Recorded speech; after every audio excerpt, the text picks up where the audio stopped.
everyone, this is Tim from Your Sex Tech. Today in this video I'm going to show you how to insert a game into your Nintendo Switch. So this is Super Smash Brothers, and to actually place this into the Nintendo Switch, flip it up, and then you can see where it says game card right here.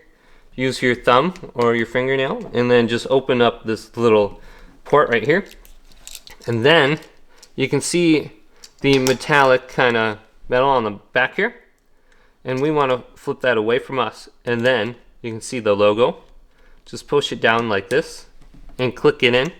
So it's clicked in right now, and then it should pop up on the home screen right here.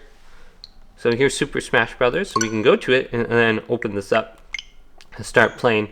So it doesn't seem like there's a download, but you should be instantly able to start playing with the physical game inserted into our Nintendo Switch. So hopefully this video did indeed help you out. If it did, leave it a big thumbs up and subscribe to my channel down below for more tech videos coming up next on Your Sex Tech.